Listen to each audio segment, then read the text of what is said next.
Good morning students, welcome back to our channel. आज हम पढ़ने वाले हैं ascomycetes, the class of fungi kingdom की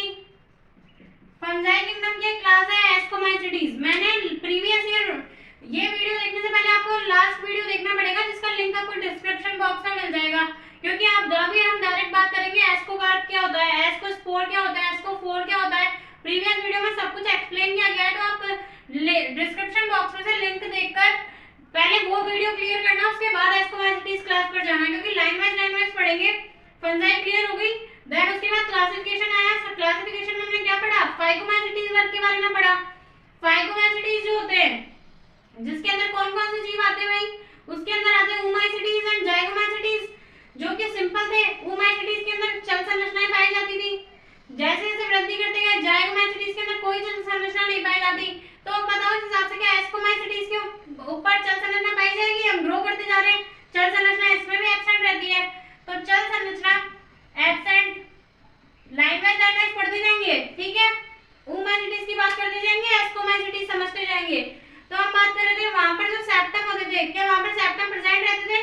नहीं रहते थे। ओमाइसिटीज के अंदर और जाइगोमाइसिटीज के अंदर सेप्टम नहीं रहते। वो कैसे होते हैं? संकोशिक होते हैं, मतलब एक ही जो उनका जो कवक जाल होता है उसके अंदर बहुत सारे केंद्र पाए जाते हैं, ठीक है। लेकिन इनके अंदर क्या है, सेप्टम प्रेजेंट रहते हैं। और कैसे प्रकार के सेप्टम रहते हैं? सिंपल सेप्टम रहते हैं। सिंपल सेप्टम का मतलब क्या है? जिनकी आकृति रहती है इस प्रकार की, सिंपल। और जब हम पढ़ेंगे बेसिडियोमाइसिटीज के बारे में, तब हम देखेंगे उनके अंदर किस प्रकार के रहते हैं सेप्टम। उनके अंदर रहते हैं बेसिडियोस्पोर रहते हैं, ठीक है। सिंपल सेप्टम प्रेजेंट रहते हैं। सेकेंडरी स्ट्रक्चर का क्या मतलब था? एक होता है प्राथमिक कवक जाल, एक होता है मतलब प्राइमरी माइसीलियम, और एक होता है सेकेंडरी माइसीलियम। तो प्राइमरी माइसीलियम हम बोलते हैं, जो कि कायिक अवस्था रहती है, जिसके अंदर के जो एक न्यूक्लियस रहता है, एक कोशिका के अंदर एक न्यूक्लियस रहता है। लेकिन जो सेकेंडरी स्ट्रक्चर रहती है, इनके अंदर क्या है, एस्कोमाइसिटीज एंड बेसिडियोमाइसिटीज के अंदर जो कवक तंतु होते हैं, उनके अंदर जनन के टाइम पर एक सेल के अंदर दो केंद्रक भी हो सकते हैं। इस सिचुएशन को बोलते हैं secondary structure of mycelium. Secondary structure of mycelium मतलब कि एक सेल के अंदर द्विकेंद्र की अवस्था पाई जाती है, ठीक है। और उसके बाद हम बात करते हैं कि रहते कहां पर है। मृतजीवी होते हैं, सारे के सारे फंजाई जो है मृतजीवी है। ये अपघटक है, अपघटक भी बताया था, सारे फंजाई अपघटक भी हो सकते हैं। और परजीवी तो है ही, रोग पैदा कर रहे हैं। जैसे हम बात कर रहे थे ओमाइसिटीज के अंदर, भाई सरसों पर कौन कर रहा था परजीवी रोग? क्रूसीफेरी के अंदर परजीवी रोग कौन कर रहा था? वहां पे कर रहा था हमारा एल्ब्यूको कर रहा था ना। सेम ऐसे हम यहाँ पर आगे रोगों के बारे में पढ़ेंगे। अब बात करते हैं एनसीईआरटी के अंदर कौन सा डायग्राम, भाई कौन सा चित्र है वो जो वहां पे बना हुआ है, तो वो डायग्राम है। क्योंकि हम बात करते हैं, सबसे पहले बात करेंगे भाई जो हमने जिन जिन नामों के बारे में हमने पहले से सुना हुआ है, उनमें से कौन एग्जांपल है इसका, कौन सा एग्जांपल है जो कि हमारे एस्कोमाइसिटीज क्लास के अंदर आता है। तो आप सबने एस्परजिलस के बारे में पढ़ा होगा। एस्परजिलस को हम बोलते हैं black brown mould, black brown mould बोलते हैं। ये जनरल साइंस का एक क्वेश्चन है कि ऐसा कवक कौन सा है जिसे लैबोरेटरी फंजाई कहते हैं। लैबोरेटरी या फिर क्या बोलते हैं, प्रयोगशाला कवक। एस्परजिलस एक ऐसा कवक है जिसे बोलते हैं प्रयोगशाला कवक। प्रयोगशाला कवक इसलिए बोलते हैं क्योंकि ये है ना, क्या बोलते हैं, लैब के अंदर और हमारी ब्रेड वगैरह होती है ना, उसके ऊपर भी यही वाला कवक पाया जाता है, जो उनको ग्रीन कर देता है, भूरा भूरा, जिसके ऊपर जाल पड़ जाते हैं, तो वो एस्परजिलस ही होता है। ऐसी कुछ स्ट्रक्चर होती है सूक्ष्मदर्शी से देखने पर। ध्यान रखना, डायग्राम देख के नीट में क्वेश्चन पूछता है, तो ये डायग्राम दे देगा तो आपको क्रिस क्रॉस वाले क्वेश्चन पूछता है कि भाई ये दिखाई किसके जैसे दे रहा है, तो यहाँ ध्यान रखना ये एस्परजिलस की संरचना है। और वो जो एक जाल वाला फोटो दे रखा है वो किसका है, म्यूकर का। म्यूकर किसका एग्जांपल होता है, जाइगोमाइसिटीज का। उसके बाद ये एस्परजिलस हो गया। अब हम जब बेसिडियोमाइसिटीज पढ़ेंगे तो थर्ड डायग्राम डिस्कस करेंगे कि थर्ड डायग्राम जो एनसीईआरटी में दे रखा है वो कौन सा है, ठीक है। उसके बाद ये सब समझ में आ गया कि क्या क्या लिखा हुआ है। सेप्टम प्रेजेंट रहते हैं ना एस्कोमाइसिटीज के अंदर, रहते हैं। सिंपल सेप्टम होते हैं, डोलियोपोड नहीं होते। सेप्टम प्रेजेंट रहते हैं, इसका मतलब बहुकेंद्र की तो हो नहीं सकता। लेकिन कभी कभी या जनन अवस्था में रिप्रोडक्टिव फेज के अंदर क्या प्रेजेंट रहते हैं भाई, दो केंद्र प्रेजेंट रहते हैं, ठीक है। उसके बाद बात करते हैं मृतजीवी होते हैं, अपघटक होते हैं, परजीवी हो सकते हैं, ठीक है। अब बात करते हैं एस्कोमाइसिटीज को क्या बोला जाता है, सैक फंजाई बोलते हैं एस्कोमाइसिटीज को। समझ में आ गया ना, सैक फंजाई बोलते हैं एस्कोमाइसिटीज को। ओमाइसिटीज को क्या बोलते थे बताइए? ओमाइसिटीज को बोलते थे एल्गल फंजाई।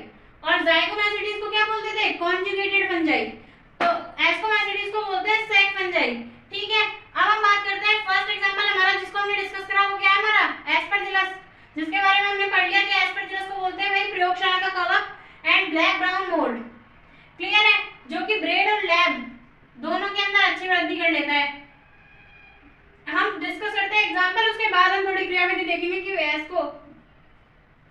एस्कोकार्प क्या होता है, एस्कोकार्प क्या होता है, एस्कोस्पोर क्या होते हैं, एस्कस क्या होता है। ठीक है, पहले एग्जांपल डिस्कस कर लेते हैं, क्योंकि एग्जांपल यदि हम याद करते हैं ना तो हमें ऑटोमेटिक टॉपिक क्लियर होता रहता है। ये सिंपल चीजें राइट डाउन कर ली होंगी आप लोगों ने। उसके बाद हम बात करते हैं सेकंड जो हमारा एग्जांपल है, जिसके बारे में सबने पढ़ा था, सबने पढ़ा हुआ है, एंटीबायोटिक पेनिसिलिन। पेनिसिलिन की खोज किसने करी थी, किसने करी थी पेनिसिलिन की खोज। सेकंड एग्जांपल के बारे में बात करते हैं, तो हम बात करते हैं पेनिसिलिन, पेनिसिलिन नोटेटम। ये भी एक एस्कोमाइसिटीज का एग्जांपल है, जिसकी खोज हमारे किसने करी थी, अलेक्जेंडर फ्लेमिंग ने करी थी, जिन्होंने बताया था एंटीबायोटिक बनाई थी पेनिसिलिन, पेनिसिलियम नोटेटम से, पेनिसिलियम नोटेटम से, पेनिसिलियम नोटेटम से बनाई थी एंटीबायोटिक। तो जो पेनिसिलिन है ना वो भी एस्कोमाइसिटीज का एग्जांपल है। थर्ड हम देखते हैं, जब हम पढ़ते हैं प्लांट हार्मोन के बारे में, तब आपने जिब्रेलिन हार्मोन के बारे में पढ़ा होगा। जिब्रेलिन हार्मोन क्या करता है, जिब्रेलिन हार्मोन जो होता है वो पादप के इंटरनोड जो होते हैं ना, दो पर्वों के बीच की लंबाई बढ़ाने का काम करता है। जैसे गन्ने के अंदर जो इंटरनोड का लेंथ जो एक्सटेंड होती है ना, वो कौन सा हार्मोन की वजह से होती है, जिब्रेलिन की वजह से। तो एक हमारा है जिब्रेला फ्यूजिकोराई। इस कवक को भी किसके अंदर रखा गया है, एस्कोमाइसिटीज के अंदर रखा गया है। सबके बारे में बताती चल रही है। इससे एंटीबायोटिक बनाई थी अलेक्जेंडर फ्लेमिंग ने। इसको बोलते हैं, क्या बोलते हैं इसको, प्रयोगशाला का कवक बोलते हैं। जिब्रेला फ्यूजिकोराई जो है वो जिब्रेलिन, इसके अंदर सबसे पहले जिब्रेलिन हार्मोन की खोज इसकी कवक के अंदर की गई थी, जो कि पादपों की क्या करता है, इंटरनोड एक्सटेंड करने में काम करता है। ठीक है, फोर्थ नंबर पर हम जो देखते हैं, जो हम एग्जांपल देखते हैं, वो हमारा आता है कि एक आते हैं मॉरेल्स एंड ट्रफल्स। ये जो होते हैं ना, ये दोनों के दोनों एनसीईआरटी के एग्जांपल है। सारे के सारे एग्जांपल जो है वो यहाँ पर हम एनसीईआरटी की डिस्कस करते हैं, क्योंकि एनसीईआरटी इंपॉर्टेंट है। ज्यादा पढ़ना जरूरी नहीं है, लेकिन एनसीईआरटी पढ़ना तो बहुत जरूरी है। Morales and truffles, Morales and truffles जो होते हैं वो कैसे एस्कोमाइसिटीज है, खाने योग्य, खाने योग्य, एडिबल, एडिबल होते हैं भाई ये। मॉरेल्स एंड ट्रफल्स ऐसे एस्कोमाइसिटीज के एग्जांपल है जिन्हें खाया जा सकता है। ठीक है, उसके बाद हमारा फिफ्थ एग्जांपल जो आता है वो आता है हमारा Claviceps purpurea, Claviceps purpurea. And sixth number पर आता है Neurospora, Neurospora crassa. Neurospora crassa के बारे में बात करते हैं। न्यूरोस्पोरा क्रासा को प्लांट किंगडम का ड्रोसोफिला कहा जाता है, प्लांट किंगडम का ड्रोसोफिला कहा जाता है। मुझे भी बताएगा जेनेटिक्स के अंदर ड्रोसोफिला की क्या वैल्यू है।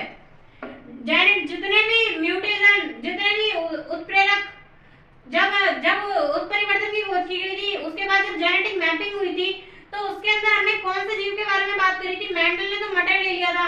उसके बाद जब मॉर्गन आए थे, तो मॉर्गन ने कौन से जीव के ऊपर सारे प्रयोग कर डाले थे, वो सारा कौन सा था, हमारा ड्रोसोफिला था। क्योंकि वो क्या होता है, सबसे ज्यादा प्रयोगशाला में काम आता है, सबसे सिंपल प्रकार का होता है। तो ये जो है ना न्यूरोस्पोरा क्रासा को भी है ना प्लांट किंगडम का ध्यान रखना इंपॉर्टेंट है। न्यूरोस्पोरा क्रासा को बोलते हैं ड्रोसोफिला ऑफ, इसको ऊपर लिख लेना आप लोग, Drosophila of plant kingdom. NCERT का क्वेश्चन है, न्यूरोस्पोरा क्रासा को बोलते हैं ड्रोसोफिला ऑफ प्लांट किंगडम। ठीक है, उसके बाद वही ये इंपॉर्टेंट एग्जांपल हो गए। अब आपने एक इंपॉर्टेंट जो चीज आप हमेशा पढ़ते जा रहे हो, ईस्ट के बारे में आपने किसमें पढ़ा था, बर्डिंग के अंदर पढ़ा था। ईस्ट के बारे में आपने पढ़ा है कि ईस्ट जो है ना उससे बियर बनाई जाती है, ब्रेड बनाई जाती है, वो भी है ना एस्कोमाइसिटीज का एग्जांपल है। अब आप देख लो कितनी इंपॉर्टेंट क्लास है एस्कोमाइसिटीज की, जिसके अंदर इतने सारे कवक हैं जो कि जरूरी है। ठीक है, अब हम हमारा देखते हैं सातवें नंबर, ये इरेज कर देता हूँ, एस्परजिलस। एस्परजिलस की जगह हम देखते हैं ईस्ट। ईस्ट जो है ना वो भी एस्कोमाइसिटीज का एग्जांपल है। तो हमारा सातवां एग्जांपल है ईस्ट। ईस्ट जो है ना दो तरह के हो सकते हैं, फर्स्ट होता है फिजन एंड सेकंड होता है बर्डिंग वाला। अब मुझे बताओ बर्डिंग जो है वो किसके ऊपर होगी, जो मुकुलन बनते हैं, वो याद करने का तरीका है एक तरीके से कि जो बर्डिंग हो रही है ना वो छोटी चीज के ऊपर होगी। मतलब किसी चीज पर एक इतनी बड़ी चीज है, एक इतनी सी चीज है, तो आप आइडिया लगाओ कि इसके ऊपर कलिका निकलेगी, इसके ऊपर निकलेगी, छोटी वाली भी निकलेगी। तो बर्डिंग जो है ना उसका एग्जांपल जो ईस्ट का होता है वो होता है छोटा नाम वाला। ठीक है, मतलब सैक्रोमाइसीस, सैक्रोमाइसीस एस्कोसैक्रोमाइसीज। ये याद करने का तरीका है, जो फिजन ईस्ट होता है वो होता है सीजोसैक्रोमाइसीज एंड जो बड़ी ईस्ट होता है वो होता है हमारा सैक्रोमाइसीज। ध्यान रखना, ईस्ट भी एग्जांपल है पेनिसिलिन नोटेडम, पेनिसिलियम नोटेडम जिसकी खोज अलेक्जेंडर फ्लेमिंग ने की थी। पेनिसिलिन बोलते हैं जिब्रेला फ्यूजिकोराई। ये जिब्रेला फ्यूजिकोराई पता है क्यों इंपॉर्टेंट है? क्योंकि पहले है ना इसके अंदर लैंगिक जनन की खोज नहीं हुई थी, तो इसको क्या करा गया था, पहले है ना ड्यूटेरोमाइसीडीज के अंदर रखा गया था, लेकिन बाद में है ना इसके अंदर लैंगिक जनन की खोज हुई। उसके बाद इसके सिंपल जो सेप्टम है उसके प्रेजेंस के आधार पर इसको किसके अंदर रखा गया, एस्कोमाइसीडीज क्लास के अंदर रखा गया।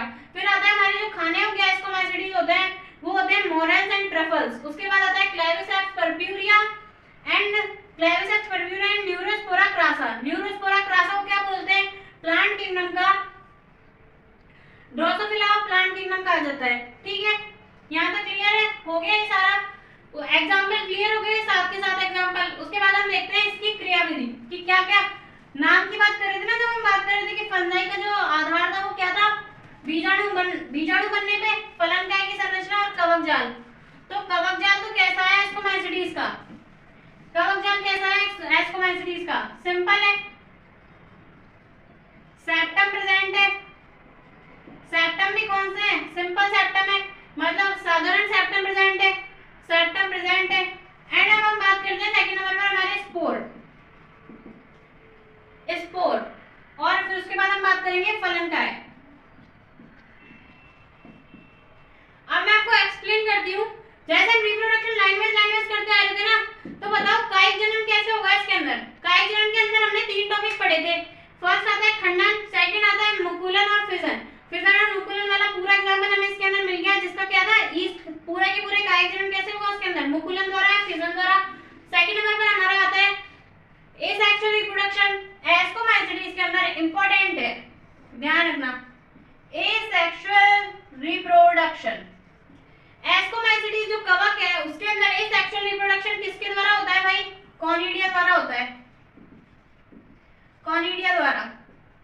कॉनिडिया जो है वो किसके ऊपर निर्माण होता था, कॉनिडिया का किसके ऊपर होता है, जितने भी स्पोर होते हैं उनका किसके ऊपर निर्माण होता है, कॉनिडियोफोर, मतलब जो धारण करता है, तो कॉनिडियोफोर। ये क्या बनाया हमने, कॉनिडियोफोर, इसके ऊपर ऐसे ये क्या बन रहे हैं, कॉनिडिया बन रहे हैं, कॉनिडिया बन रहे हैं। इसमें एक बात रहती है कि जो नीचे वाला होता है ना वो तो सबसे पुराना होता है, ऊपर वाला जो होता है ना वो सबसे नया होता है, आगे की तरफ ग्रो करता है ये।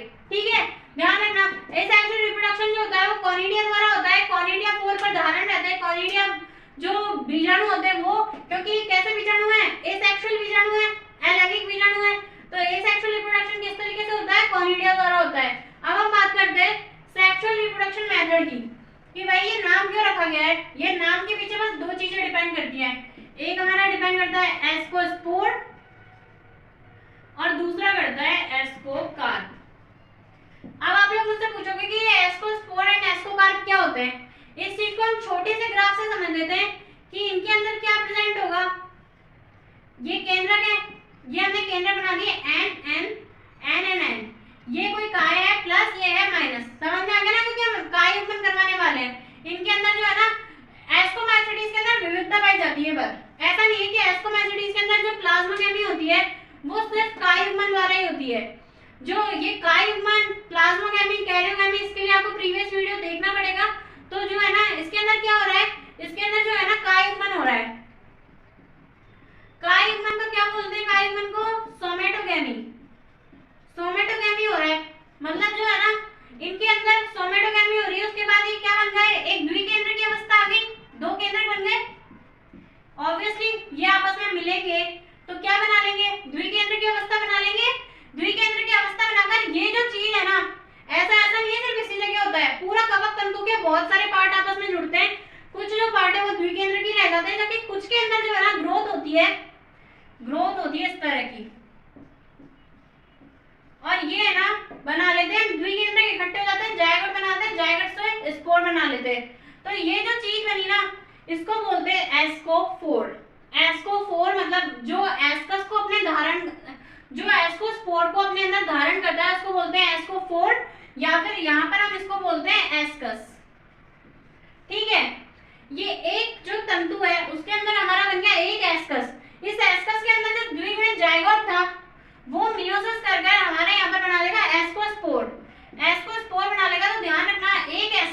अंदर एक एस्कस के अंदर 4 से 8 एस्कोस्पोर रहते हैं। ठीक है, समझ में आ गया एस्कस क्या है? ये द्विगुणित चीज है ना, वृद्धि करेगी, आगे निकल जाएगी और ये जो ऊपर जो वृद्धि हुई उसके बाद ये अलग हो जाता है और गोल संरचना बनाता है। क्योंकि हम बात कर रहे हैं, अब हम स्पोर कंप्लीट हो गया हमारा, अब हम बात कर रहे हैं फलन क्या है की। फलन क्या है मतलब कार्पस। फलन, फलन मतलब फ्रूट, हमारे आइडिया के लिए बोल रहे हैं। फलन मतलब क्या है? फल। ठीक है, फल है तो फल कैसा होता है? गोल। ये जो स्ट्रक्चर है वो हटेगी, गोल संरचना बना लेगी, जिसको बोलेंगे क्या? एस्कोकार्प, जिसके अंदर हमारे रहेंगे एस्कोस्पोर, जो अंकुरण कर कर फिर से हमारा एस्कोमाइसीटीज का कवक जाल बना लेंगे। समझ में आ गया? एस्कोमाइसीटीज का सिस्टम समझ में आ गया? क्या है एस्कोमाइसीटीज के अंदर? एस्कोस्पोर रहता है, एस्कोस्पोर रहता है, एस्कोकार्प रहता है। नाम के कारण समझ में आ गया ना। अब एक बात बताओ, यहाँ तक क्लियर है? ये सब चीजें स्क्रीनशॉट कर लेना।